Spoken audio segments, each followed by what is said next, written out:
A Argentina derruba a inflação e supera a recessão. Diz Folha de São Paulo. Olha só, até a extrema imprensa, a mídia esquerdista tem que admitir o sucesso do governo Javier Milei, que está realmente fazendo o dever de casa, está enxugando as contas, reduzindo o gasto do Estado, e os resultados vêm na medida em que o tempo vai passando. Vamos entender um pouquinho sobre essa notícia, ver o que a gente pode esperar a partir daqui e ver o que a gente pode fazer de paralelo também com o Brasil, o que está acontecendo aqui que a gente pode aprender com o Javier Milei. Mas antes de mais nada, não se esqueça de curtir e compartilhar esse vídeo e se inscrever no canal caso não seja inscrito ainda. Bom, vamos ver aqui na Folha de São Paulo. A Argentina derruba a inflação e supera a recessão. Receita liberal e forte ajuste fiscal começam a mostrar resultados. Mas claro que, como toda mídia esquerdista, né, eles não podem colocar aquele pitaquinho ali. Não, tá dando certo, mas ainda existem problemas, né? Mas destempero de Milei põe em risco outras reformas. O que a gente percebe que não é a realidade. Esse jeito dele mais incisivo de buscar realmente a mudança é o que tem feito, né? A gente vê aquele pacote de um monte de mudanças que fez, tipo, os dois pés nas portas, tentando realmente fazer uma reforma muito estrutural, é o que foi que possibilitou essas mudanças que a gente está vendo. A receita liberal de Javier Milei para a redução de uma inflação que alcançava 3 dígitos até o fim de 2023, né, mais de 200%, não deixou dúvidas sobre sua eficácia, a ponto de ter permitido ao país aumentar com valorização do peso a compra de produtos brasileiros em 55% no primeiro semestre de 2025, totalizando 9,1 bilhões. Porque o peso ele está se valorizando diante do real. E aí o produto brasileiro acaba ficando mais barato. Tanto que a gente viu em recentes notícias aí uma debandada, né? Muitos argentinos visitando o Brasil e comprando muitas coisas aqui, né? Visitando as praias, vendo tirar férias aqui no Brasil. Por quê? Porque o real tá muito barato diante do peso. A moeda dele se valorizou tanto que compensa mais tirar férias aqui no Brasil. Tá mais barato, tanto que a gente tá realmente perdido aqui no Brasil. E a importação também cresceu muito lá na Argentina, principalmente importação de carne. Olha só, a carne que aqui no Brasil tá ficando cara pra gente, que tá difícil de consumir, eles estão importando lá na Argentina. Os ajustes macroeconômicos já realizados e a boa vontade do Fundo Monetário Internacional, que alocou 14 bilhões de um pacote de 20 bilhões no país, dão sinais de otimismo. É uma boa vontade do FMI mostrando que as políticas do Javier Milei funcionam de fato e ele está sendo responsável com a economia, enxugando gastos, demitindo muitos funcionários públicos de cargos que são completamente inúteis, está colocando para privatizar várias estatais e isso está funcionando. No primeiro momento, todo mundo está falando que a inflação na Argentina estava realmente aumentando porque ele tirou vários subsídios. A inflação era alta, mas ainda estava sendo mascarada, porque o governo ficava segurando os preços através de lei, através de decreto, e no que não conseguia segurar, ficava colocando subsídio, ou seja, imprimia dinheiro para poder subsidiar aquele alimento e dava uma mascarada. Então dava uma impressão que não estava tão ruim, não estava tão trágico assim, tentando segurar os números. Muito parecido com o que a gente vê aqui no Brasil, né? De uma inflação que parece estar controlada, né? Só de 5% ao ano, mas a gente vai no supermercado, percebe que, de acordo com o mês passado, hoje as coisas já estão mais caras. A gente percebe isso quando vai fechar a compra, né? Que está saindo quase um salário mínimo quando você vai no supermercado. Em junho, a taxa de inflação alcançou 1,6%. 0,1 ponto percentual acima do mês anterior, conforme os dados oficiais. Em 12 meses, fechou em 39,4%, o que não deixa de ser um alívio para um país corroído por uma variação de 211% em 2023. Então a gente já começa a ver o absurdo, a distorção, o quanto era terrível.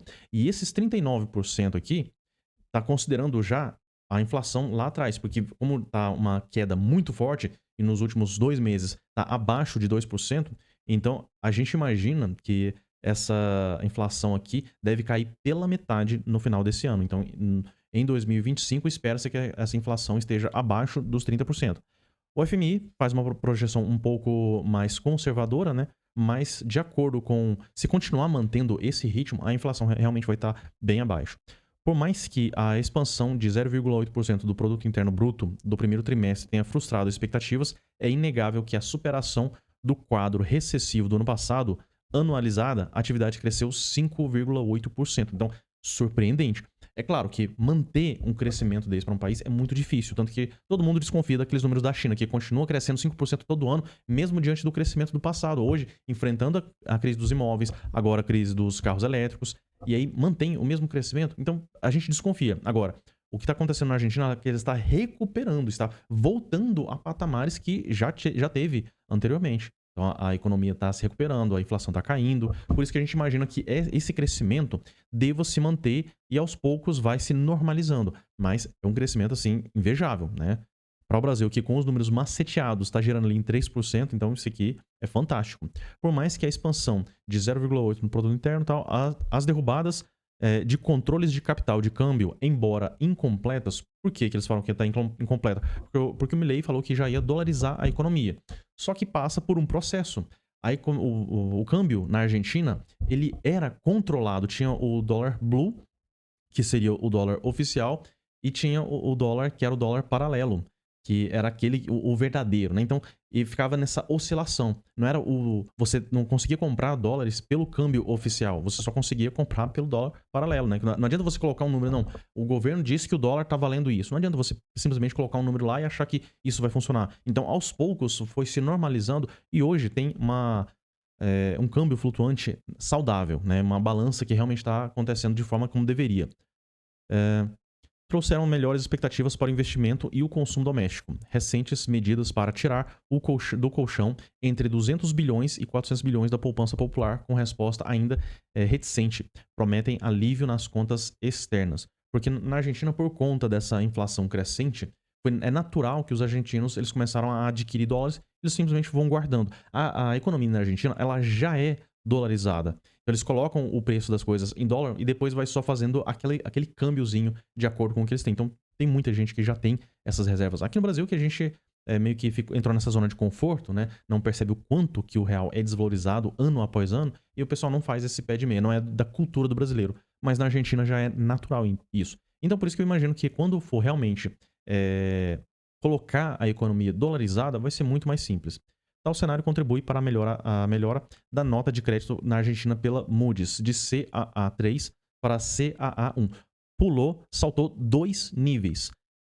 Embora em grau especulativo, a avaliação assinala o acerto da condução macroeconômica, mas sugere também o tamanho dos desafios à frente. Então, a gente percebe que realmente a Argentina ela vai enfrentar vários desafios.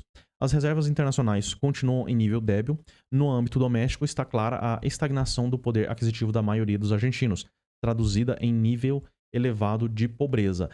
O detalhe aqui é porque a pobreza, para ser considerado pobreza na Argentina, é um nível muito mais elevado do que aqui no Brasil. Eu já cheguei a fazer um vídeo fazendo essa comparação, mas algo em torno entre R$ 1.500 para baixo, a pessoa já é considerada em nível de pobreza. Aqui no Brasil, em torno de R$ 600. Então, abaixo de R$ 600 por mês, que aqui no Brasil é considerado pobreza. Por isso que existe essa diferença. Lá na Argentina ainda tem uma pobreza muito alta. Mas se fosse colocar o patamar aqui do Brasil, a mesma regra do Brasil, a pobreza lá ia ficar muito inferior.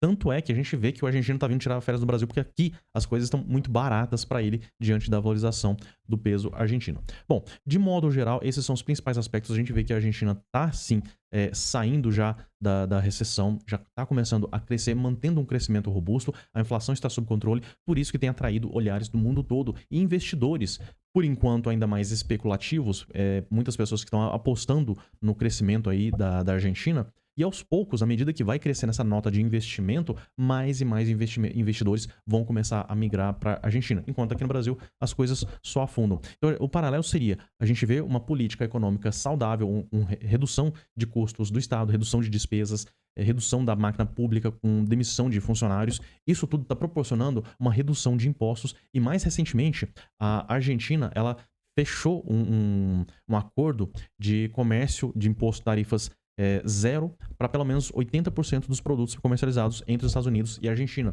Ou seja, isso aí já é mais um indicativo que começa a fluir cada vez melhor. E o que a gente pode esperar é que a Argentina vai continuar nesse ritmo, superando até o Brasil. E infelizmente a gente está indo só para o buraco, com essa política do Brasil de aumentar gastos, aumentar os custos cada vez maiores, sem reduzir em nada. Isso que é o absurdo. E acaba tendo que aumentar os impostos. Recentemente, né, o Xandão acabou dando voz para ganho de causa para o Lula, aumentando a taxa do IOF, o que pode prejudicar ainda mais, né? Teve esse alívio, mas ainda assim a expectativa é de um rombo em 2026. A gente vê aí a diferença desses dois paralelos, né? Uma política de economia saudável na Argentina, retirando o povo da pobreza, e aqui a gente vê só gastança e mais gastança, o presidente gastando como se fosse um condenado, e o Brasil só afundando. Bom, gostaria de saber a sua opinião a respeito desse assunto. Você poderia deixar aqui no campo dos comentários. E não se esqueça de curtir e compartilhar esse vídeo. Se inscreva no canal caso não seja inscrito ainda. Eu fico por aqui, um forte abraço e até a próxima.